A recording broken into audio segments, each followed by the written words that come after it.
Hello बच्चों, मैं स्वागत करता हूं। मैं आजिब आलम। मैं आपको आजिब आलम क्लासेस में स्वागत करता हूं।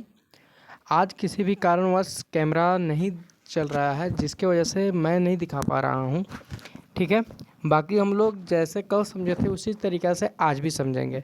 बस आज मेरा फेस जो है वो नहीं दिख पा रहा है। ठीक है, चलिए आज क्या हम लोग पढ़ने वाले हैं दोस्त। पढ़ने वाले हैं प्रजनन। क्या है प्रजनन? यानी कि रिप्रोडक्शन जो एग्ज़ाम में आता है। क्या है? क्लास 10 का विज्ञान है, अध्याय प्रजनन है। हम लोग एमसीक्यू करेंगे, डायग्राम देखेंगे और थ्योरी भी देखेंगे, और आप लोगों को नोट भी मिल जाएगा, थ्योरी भी देखेंगे। ठीक है, तो चलिए बिना देर के हुए चलते हैं। आज हम लोग क्या पढ़ने वाले हैं? तो आज हम लोग सबसे पहले जो बच गया था कल का, उसका एमसीक्यू करेंगे। करा शुक्राणु और डिंबाणु के संयोजन की क्रिया को क्या कहते हैं? यानी कि शुक्राणु मिला, क्या मिला? शुक्राणु मिला, और यहाँ पे डिंबाणु मिला, ये दोनों मिले तो इनकी जो प्रक्रिया है मिलने का, उसको हम लोग क्या कहते हैं? तो उसको कहते हैं निषेचन। क्या कहते हैं? निषेचन। ठीक है, अब आगे चलिए। आगे करा जनन की क्रिया में भाग लेने वाले को क्या कहते हैं? जो जनन की क्रिया में भाग लेता है, यानी कि जनन के जो क्रिया में भाग लेता है उसी को जनक कहते हैं। और जनक क्या है? अब हम लोग आज देखने वाले हैं अलैंगिक जनन के गुण। क्या देखने वाले हैं? अलैंगिक जनन के गुण। चलिए अलैंगिक जनन के गुण देखते हैं। तो सबसे पहले हम लोग अलैंगिक जनन के गुण में देखने वाले हैं कि इसमें शुक्राणु भाग नहीं लेता। जो अलैंगिक जनन है इसमें शुक्राणु भाग नहीं लेता है और अंडाणु भी भाग नहीं लेता है। शुक्राणु जो मेल से बनता है और अंडाणु जो आपका फीमेल से बनता है, ये दोनों अलैंगिक जनन में भाग नहीं लेते हैं। इसमें निषेचन नहीं होता है। जो आपका अलैंगिक जनन है उसमें निषेचन भी नहीं होता है। ठीक है, इसमें उत्पन्न संतान आनुवंशिक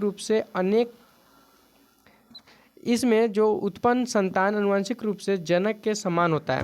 देखिए आपका ये जो है टॉपिक वो इम्पोर्टेंट है, एग्जाम में आ सकता है। ठीक है, इसी वजह से बढ़िया से देखिएगा।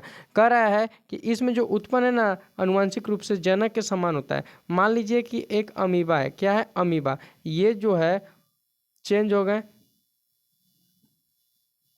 ये जो अमीबा है वो चेंज हो गया, यानी कि दो अमीबा बना लिया। तो पहले इसका जनक क्या था? ये अमीबा का जनक क्या था? ये था जनक, और ये संतति आया। जनक और संतति में से दोनों में कोई भी अंतर नहीं है। जनक या संतति में कुछ भी अंतर नहीं है। जनक हो चाहे संतति हो, आपका कुछ भी दोनों में से अंतर नहीं है, दोनों सेम है। तो यही कह रहा है कि अलैंगिक जनन में ही होता है कि जो आनुवंशिक रूप से जो जनक है वो समान होते हैं। ठीक है, इसमें युग्मक का निर्माण नहीं होता, इसमें युग्मक भी नहीं बनाते हैं। इसमें केवल एक जनक भाग लेता है, यानी कि एक जनक। आपका अमीबा एक जनक है, अपने आप ये बना। हाइड्रा भी एक था, वो भी अपना मतलब कि जो अमीबा हो गया चाहे हाइड्रा हो गया, वो एक ही जीव है और वो अपना संतति को उत्पन्न कर देता है, अपना संतान को बना देता है। ठीक है, इसी की वजह से इसको हम लोग अलैंगिक जनन कहते हैं। और अलैंगिक जनन में केवल एक ही जनक भाग लेता है। यह सरल जीवों और पादपों में होता है। जो सरल जीव होते हैं और पादप होते हैं, केवल ये उन्हीं में घटित होता है। ठीक है, अब चलिए लैंगिक जनन के प्रकार देखेंगे हम लोग। आज केवल लैंगिक जनन के प्रकार देखेंगे और कुछ एक लास्ट में बच जाएगा लैंगिक जनन के प्रकार, इसलिए कि ज़्यादा टाइम हो जाएंगे। ठीक है, कह रहा कि अलैंगिक जनन के प्रकार आज देखने वाले हैं ना। अलैंगिक जनन के प्रकार देखने वाले, फिर चालू करके देखते हैं। नहीं चल रहा है, फिर नहीं चल रहा है। ठीक है, चलिए अलैंगिक जनन की प्रमुख विधियाँ, प्रकार निम्नलिखित है। जो अलैंगिक जनन के वो प्रमुख विधियां हैं, प्रकार निम्नलिखित है, जिसे हम लोग विखंडन कहते हैं। क्या कहते हैं? विखंडन। अब विखंडन को हम लोग पढ़ेंगे, यानी कि अलैंगिक जनन की वह विधि जिसमें जीव, यानी कि किसको हम लोग विखंडन कहेंगे? तो अलैंगिक जनन की वह विधि जिसमें जीव जनक दो या दो से अधिक भागों में विभक्त होकर स्वतंत्र जीवन व्यापन करते हैं और अपने मात्र संतति के जैसा समान संतति उत्पन्न करते हैं। कह रहा है कि अलैंगिक जनन में ऐसा होता है अलैंगिक जनन जो कि जनक दो या दो से अधिक भागों में विभक्त हो जाएगा, यानी कि दो या फिर दो से ज़्यादा भागों में बढ़ जाएगा और स्वतंत्र जीवन व्यापन करता है और अपने जो मात्र संतति के जैसा ही समान संतति उत्पन्न कर लेता है। यानी कि आपकी मान लें हाइड्रा। क्या है? हाइड्रा है आपका। हाइड्रा यहाँ से बड़ा कलिका विधि द्वारा। अब ये बढ़ करके एक हाइड्रा में परिवर्तित हो गया, ये टूट करके एक और हाइड्रा बना लिया। ये आपका हाइड्रा पहले से था, ये हाइड्रा टूट गया, यानी कि 2 या 2 से अधिक में चेंज हो गया। और ये जो संतति है पहले जो था उसी के जैसा समान है, इसी को जैसे इसको कहा जा रहा है, ठीक ना।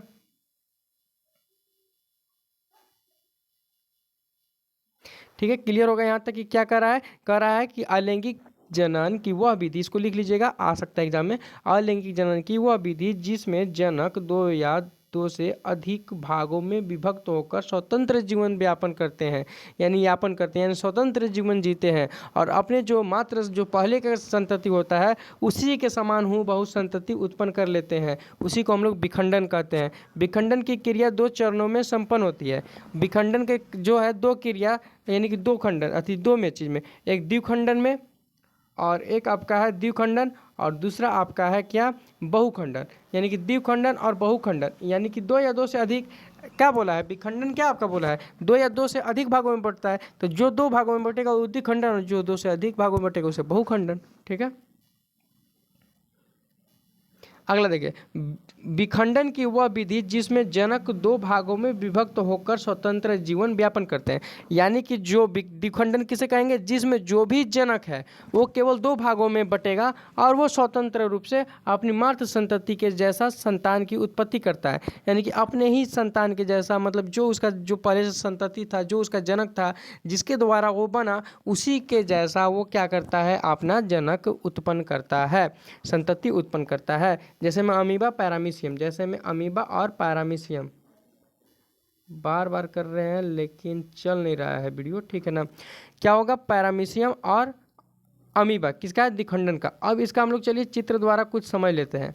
तो देखिए क्या है कि ये अमीबा का संरचना है, किसका संरचना है, अमीबा का, ये अमीबा है, ठीक है। अब अमीबा में जो हुआ, हमारा केंद्रक के अलग हुए, क्या अलग हो गए, केंद्रक अलग हो गए, यानी कि अमीबा में हमारा केंद्रक अलग हो गए। और केंद्रक अलग होने के बाद हमारा जो है अमीबा ही अंदर अलग हो गया, ठीक है। तो ये देखिए, ये हमारा जो है संतति है, अब समान जीव उत्पन्न कर रहा है। ये देखिए समान जीव उत्पन्न कर रहा है, कितने, 2, 1 2, 2 जीव समान उत्पन्न कर रहे हैं। तो इसी को हम लोग द्विखंडन विधि कहते हैं। क्या कहते हैं, द्विखंडन विधि। आप लोग इसको उतारना चाहें तो उतार सकते हैं, बहुत ही ज़रूरी है। चलिए देख लीजिए यहाँ क्या है कि देखिए ये है अमीबा, क्या है, अमीबा। अब अमीबा जो है उसमें जो केंद्रक होता है वो अलग हुआ, उसके बाद कोशिकाएं अलग हुए, कोशिकाएं अलग होने के बाद कितने कोशिकाएं बना ली, मतलब कितने अमीबा बना लिए, 2 अमीबा बना लिए। अब जब एक अमीबा से 2 अमीबा बना, इसी को द्विखंडन कहते हैं, ठीक। अब चलिए आगे चलते हैं।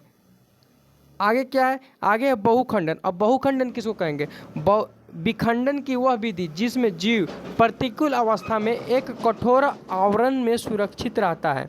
यानी कि जो विखंडन की वह अवधि है जिसमें जो प्रतिकूल होता है, उसमें जो कठोर आवरण होता है वो सुरक्षित रहता है, जिसे हम लोग पुट्टी कहते हैं। क्या कहते हैं, पुट्टी।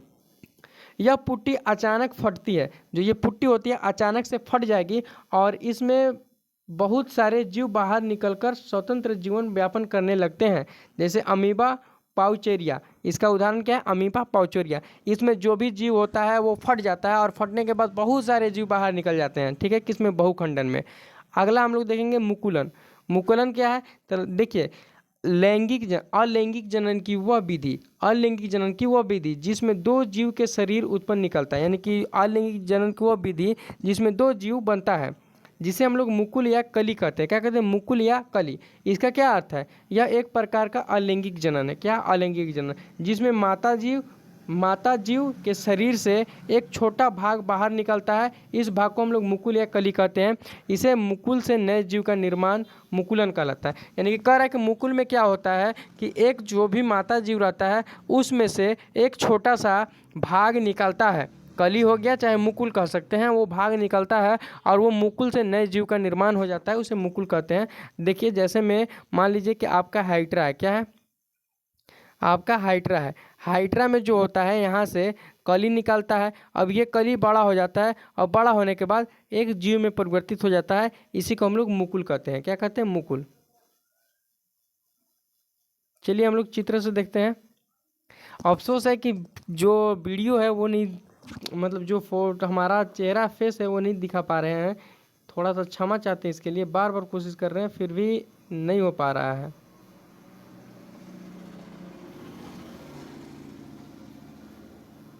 शायद सेटिंग से बंद हो गया होगा। ठीक है, चलिए देखते हैं हम।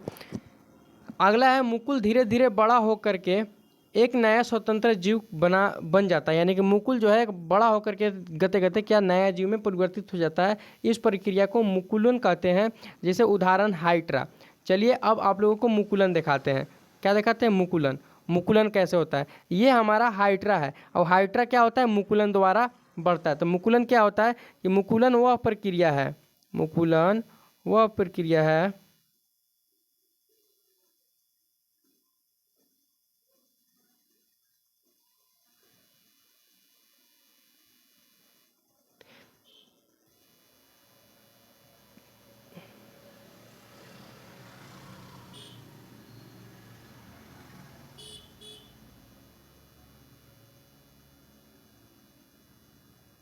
चलिए छाप लेते हैं, आप लोग इसी तरीक़े से छाप लीजिएगा क्योंकि एग्जाम में आ सकता है छापने के लिए। यही है मुकुल। क्या है? मुकुलन। ठीक ना। अब यही बड़ा होकर के क्या करेगा? अलग हो जाता है। यही बड़ा होकर के क्या हो जाता है? अलग हो जाता है। देखिए अभी हम लोग चित्र में देखते हैं, यही करा है ना आपका। देखिएगा यहाँ क्या कर रहा है कि मुकुलन धीरे धीरे बड़ा होकर के एक नया स्वतंत्र जीव बना लेता है। इसी प्रक्रिया को हम लोग मुकुल कहते हैं। मुकुल में क्या होता है कि एक मादा शरीर रहता है, उसमें से कली या फिर मुकुल निकलने लगता है। तो यहाँ देखिए, इसको कली कह लीजिए या मुकुल कह लीजिए, ये निकलने लगा। और निकलने के बाद ये क्या होता है? गते गते परिपक्व बड़ा हो जाता है। मुकुल क्या होने लगा? बड़ा। और बड़ा होने के बाद ये बहुत बड़ा हो जाता है। बहुत बड़ा होने के बाद ये टूट करके एक जीव बना लेता है और फिर इससे इसी प्रकार के प्रक्रिया फिर चलते रहता है। ठीक है, और ये आपका हाइड्रा का उदाहरण है, मुकुल का उदाहरण है। चित्र ये उतार लीजिएगा, बहुत ही ज़रूरी है। ठीक है, अगला चलिए देखते हैं हम लोग। अगला कह रहा है ईस्ट। ईस्ट में एक कोशिका से छोटी कली निकलती है। ईस्ट में भी एक कोशिका होता है जिससे छोटी कली निकलती है, वही नया जीवन बना लेता है। इसी प्रकार की छोटी कली निकलेगा और नया प्रकार की कोशिका बना लेगा जिससे ईस्ट निकलेगा। इससे मुकुल विकसित होते हैं। मुकुल से अन्य मुकुल और मुकुलों के श्रृंखला बन जाती है। मुकुलों के श्रृंखला बन जाती है। जैसे में अगर आप लोग को देखा है, मुकुलों से श्रृंखला बन जाती है।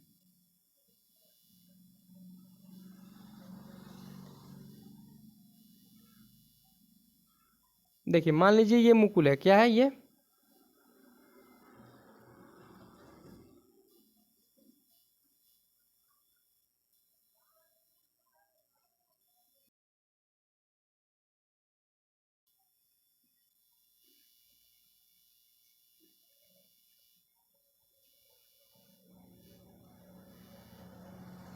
चलिए देख लीजिए। ठीक है, बढ़िया से। ये हमारा ईस्ट है। क्या है? ईस्ट। आप लोग के चित्र बाई चित्र एकदम एक्सप्लेन होगा लाइन बाय लाइन। ये हमारा क्या है? ईस्ट है। अब ईस्ट जो होता है वो कोशिका है। कोशिका है यानी कि ये ईस्ट है। ईस्ट में इस तरीके से छोटे छोटे छोटे छोटे आती हैं और ये कोशिकाएं हैं। ठीक है, अब ये गते गते क्या हो गया? ये गते गते आपस में चेंजेस होने लगे। यानी कि इसका पहले डीएनए जो होता है केंद्रक, वो चेंज होगा। मुकुल विधि, मुकुल वृद्धि ये है। और यहाँ देखिए ये नया जीव बना लिया। क्या बना लिया? यहाँ पे नया जीव बन गया। क्या बन गया? नया जीव। समझ में है ना? ये नया जीव बन गया। और ये नया जीव के बाद यहाँ पे छोटे छोटे छोटे छोटे छोटे छोटे छोटे कली आ गए, श्रृंखला बना लिए। तो यही कह रहा है कि ईस्ट कोशिका मुकुल विकसित होता है। ईस्ट कोशिका में क्या हुआ? मुकुल विकसित हुआ। यहाँ देखिए ये मुकुल विकसित हुआ और नया मुकुल बना। क्या बना? नया मुकुल बन गया। और मुकुलों का श्रृंखला बन गया। फिर क्या बन गया? मुकुलों के श्रृंखला। यही इसका मुकुल वाला एग्जाम्पल है। इसको आप लोग उतार लीजिएगा। ठीक है, ताकि आप लोगों को बढ़िया से समझ में आ सके। ठीक, अगला है अपघटन। एग्जाम में कुछ देगा, कुछ नहीं छूटेगा अगर आप लोग बढ़िया से पढ़ेंगे तो। अगला है अपघटन। अपघटन क्या है? जो कोई जनक का शरीर दो हिस्से में टूट जाए। यानी कोई भी जनक का शरीर है वो दो हिस्सा में टूट गया। जब कोई जीव दो या अधिक टुकड़ों में टूट जाए, यानी कि फिर कोई जीव जो है वो दो या दो से अधिक टुकड़े में क्या होगा? टूट गया और दोनों हिस्से अपना स्वतंत्र जीवन व्यतीत कर लिए और हर टुकड़ा खुद एक नया जीव बन गया। मतलब मान लीजिए कोई भी जीव है, ठीक है, ये दो भागों में यहाँ से टूट गया। एक ये भाग, एक ये भाग, और ये दोनों भाग अपने जैसा जीव को क्या कर लिए? व्यतीत कर लिए। अब इसी जीव को हम लोग क्या कहते हैं? अपघटन। अपघटन होता है। ठीक है, अब देखिए तो इसे अपघटन कहते हैं। क्या कहते हैं? अपघटन। इस प्रक्रिया को ही अपघटन कहा जाता है। जैसे किस में होता है अपघटन? स्पाइरोगाइरा, फनारी, पुनर्जनन। यानी पुनर्जनन कोई चीज़ हुआ, यानी कि आपका मान लीजिए कि कोई चीज़ है ऐसे इसमें से ये टूट गया, क्या हो गया, टूट गया। अब ये टूटने के बाद यहाँ से एक अपना नया जीव बना लिया और ये अपना नया जीव बना लिया, यानी दोनों ये अपना अपना नया जीव बना लिए। तो इसी को हम लोग ये क्या कहते हैं, अपघटन हो रहा है, इसी को कहते हैं। ठीक है, अगला आ गया लाएँ।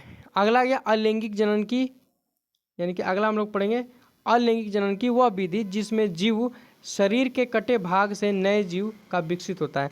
यानी कि अलैंगिक का वह विधि जिसमें जो भी शरीर का कट गया भाग, वो कटे हुए भाग से नए जीव विकसित होता है। जब जीव का भाग कट जाए तो वही भाग नया जीव बना लेता है। यानी कि जब जीव का किसी भी जीव का जो भी भाग है वो कट जा रहा है तो वही जीव जो है वो एक नया सा जीव बना ले रहा है, जिसे हम लोग पुनर्जनन कहा जाता है। क्या कहा जाता है, पुनर्जनन। अभी हम लोग इसका भी उदाहरण देखेंगे, उसे पुनर्जनन कहा जाता है। तो इस प्रक्रिया को पुनर्जनन कहते हैं। क्या कहते हैं, पुनर्जनन। यानी कि समझिए कि कोई भी जीव है, उसी जीव का उस चीज़ से कट गया और जो कटे हुए भाग से एक नया जीव विकसित हो गए, और उसी प्रक्रिया को हम लोग पुनर्जनन कहते हैं। समझ में है ना। उदाहरण क्या हो गया, तो उदाहरण में आपका आ जाएगा,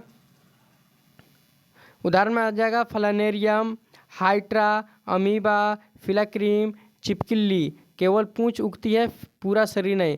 चिपकली में केवल पूंछ उगेगी, पूरा शरीर काट देते हैं तो पूरा शरीर नहीं उगता है चिपकली का। मान लीजिए कि ये आपका चिपकली है ना, ये चिपकली, ये मान लीजिए चिपकली है, हम लोग यहाँ से धड़ अलग कर दिए तो ये नहीं उगेगा। अगर हम लोग थोड़ा सा पूंछ काट दिए चिपकली का तो ये पूंछ फिर से उग जाता है। ठीक है, तो इसी को हम लोग क्या कहते हैं, पुनर्जनन। यानी कि फिर से पुनः जनन हो रहा है, यानी कि दोबारा जनन हो रहा है, इसी को हम लोग पुनर्जनन कहते हैं। ठीक है, चलिए देखते हैं, चिपकली का उदाहरण देख लेते हैं। चिपकली ने पूंछ को खो दी, यानी कि चिपकली का जो ये पूंछ है उसको काट दिए यहाँ से, चिपकली का जो पूंछ है उसको काट दिए तो इस तरीके से बंडा दिखने लगा, यानी कि लोस्ट टेल, यानी कि उसका पूंछ कटा हुआ हो गया, यानी पूंछ कट गया। तो हफ्ते में पूंछ बढ़ना शुरू हो जाता है, 1 हफ्ता 2 हफ्ता जा जाता है, इसका पूंछ जो है गते गते निकालना शुरू हो जाता है। और 24 यानी कि 22 हफ्ते में पूंछ फिर से उग जाता है, यानी कि 22 हफ्ते तक ये क्या होता है, पूंछ संपूर्ण तरीक़ा से पूरी उग जाता है। यानी कि आपका ये चिपकली है ना,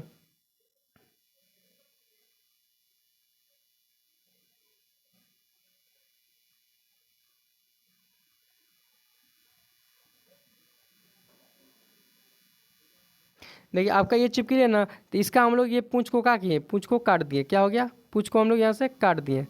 ठीक है,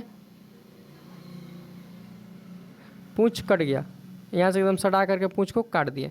ठीक है, अब ये पूंछ जो है इसका मतलब हफ्ता दिन तक इसी तरीके से रहेगा, और हफ्ता दिन के बाद गते गते ये क्या हो जाएगा, बढ़ना फिर से चालू हो जाएगा। हफ्ता दिन के बाद गते गते ये क्या हो जाएगा, बढ़ना चालू हो जाएगा। 22 हफ्ता 24 हफ्ता ऐसा आएगा, 24वां हफ्ता 22 हफ्तावां, कि इसका जो पूरा पूंछ एकदम निकल करके पहले जैसा हो जाएगा। तो ये फिर से पुनः अथी हो रहा है कि नहीं, जनन। तो इसी को हम लोग पुनर्जनन कहते हैं, और इसीलिए पुनर्जनन इसको कहा जाता है। ठीक है, अगला है हमारा कायिक जनन, जिसे हम लोग काट करके टहनी वगैरह को काटते हैं, उसके बाद लगाते हैं, जड़ वगैरह का काट करके लगाते हैं, फाड़ करके लगाते हैं, उसी को हम लोग कायिक जनन कहते हैं। ठीक है, तो कायिक जनन क्या होता है, अलैंगिक जनन की वह विधि जिसमें जड़ तना पत्ती के माध्यम से नया पौधा का विकास किया जाता है। यानी कि जैसे आलू हो गया, शकरकंद हो गया, उसको हम लोग काट करके लगा दिए एक नए अथी में, तो चाहे अथी हो गया तो उसको हम लोग काट करके लगाते हैं, तो उसी को हम लोग कायिक जनन कहते हैं, वो कायिक जनन द्वारा लगता है। चाहे हमारा हो गया क्या कहते हैं, गुलाब का फूल, इसी तरीक़ा से अमरूद वगैरह भी काट करके बीच से हम लोग लगा सकते हैं, जैसे कलमी कहते हैं, आमा भी लगा सकते हैं अगर चाहे तो काट करके। तो उसी को हम लोग जिस तरीक़ा से काट करके लगाते हैं और उसे नया पौधा बन जाता है, ऐसी प्रक्रिया को हम लोग कायिक जनन कहते हैं। पौधे में होने वाला जनन जिसमें बीज के बजाय जड़ तना या फिर पत्ती से होता हो, उसी को कायिक जनन कहते हैं। जिसमें बीज से हो जाए उसे कायिक जनन नहीं, जिसके जड़ से उत्पन्न हो जाए, एक नया सा पौधा बना ले, चाहे जड़ तना से एक नया सा पौधा बना ले या पत्ती से एक नया सा जो है पौधा बना ले, तो इस तरीक़ा के चीज़ों को हम लोग कायिक जनन कहते हैं। जड़ में अगर देखें तो आलू हो गया, शकरकंद हो गए, इसको अगर हम लोग काट करके लगाए तो काटने के बाद जो है वो एक नया सा जीव उत्पन्न कर लेता है। तो इस तरीक़ा के जीव को हम लोग क्या कह देते हैं, कायिक जनन। अगर ये तना में देख ले तो तना में हमारा हो गया गुलाब का फूल हो गया, केतारी यानी ईख हो गया, अगर हम लोग इसको लगाएं तो इससे भी एक नया जनन पौधा उत्पन्न हो जाता है, तो इसको भी हम लोग कायिक जनन कहते हैं। ठीक है, और अगर पान का पतई लेकर के अगर हम लोग करें तो पतई से भी उग जाता है, तो हम लोग उसको भी कायिक जनन कहते हैं। ठीक है, कायिक जनन कहलाता है, ये सारे क्या कहलाते हैं, कायिक जनन। इस प्रकार के जनन को कायिक जनन कहा जाता है। ठीक, उदाहरण, एक पत्ता से पत्थर चट्टा पत्तियों के किनारे से छोटा पौधे उगते हैं, यानी कि छोटे छोटे पौधे उगते हैं, ठीक है ना। अगला है तना से टहलियाँ या गुलाब, तने से नए पौधे उगते हैं। अगर जड़ से तो शकरकंद, जड़ से नए पौधे उगते हैं। मान लीजिए कि हमारा जो है यहाँ पे एग्जाम्पल अगर ले लें तो सबसे पहला देखते हैं हम लोग क्या है। सबसे पहला आपका पत्ती से जो पत्थर चट्टा होता है ना, वो पत्ती से निकल जाता है पत्थर चट्टा। या फिर आम का पत्ता ले लेते हैं, आम का पत्ता, जो आम का पत्ता होता है इस तरीक़े से इसको लगा देने से ढेर सारे नए आम का पत्ता बन जाते हैं, यानी कि पौधा बन जाता है। इस तरीक़े से भी होता है। तो ये कायिक जनन है। अगर तना से देखें तो तना हमारा क्या हो गया, तना हो गया गुलाब का फूल। क्या हो गया, गुलाब का फूल। तना क्या हो गया, गुलाब का फूल। अगर हम लोग गुलाब का फूल से लें, गुलाब का फूल से, ठीक है ना, अगर हम लोग गुलाब का फूल से लें तो ये गुलाब का फूल है, यहाँ से इसका टहनी है, इसको काट करके अगर हम लोग मिट्टी में लगा दिए, क्या कर दिए, मिट्टी में लगा दिए, तो ये जो है ये एक दिन ऐसा आएगा कि नए पौधे बन जाएगा। ये क्या हो जाएगा, एक दिन न्यू पौधा बन जाएगा और ये इसमें भी फूल फुलाने लगेगा, इसमें भी गुलाब उगने लगेगा। तो ये तने से हो रहा है और इसे हम लोग कहते हैं तना, यानी कि कायिक। इसको भी हम लोग क्या कहते हैं, कायिक। समझ में है ना। अगला अगर जड़ से अगर हम लोग ले, किससे ले, जड़ से। अगर जड़ से ले तो जड़ में शकरकंद ले लेते हैं, एकदम पॉपुलर ये है शकरकंद। अगर हम लोग इसको लगा देते हैं तो इसमें से शोर वगैरह जाता है और नया सा बन जाता है। तो ये भी एक कायिक प्रवर्धन है, ठीक ना, कायिक विधि है, ठीक। तो ये सारे चीज़ होते हैं हमारा, ठीक है। बहुत जल्दी चैप्टर तो समाप्त हो गए, लेकिन जो हमारा कैमरा है वो चालू नहीं हो पाया किसी भी कारण से, पता नहीं क्यों नहीं हो पा रहा है।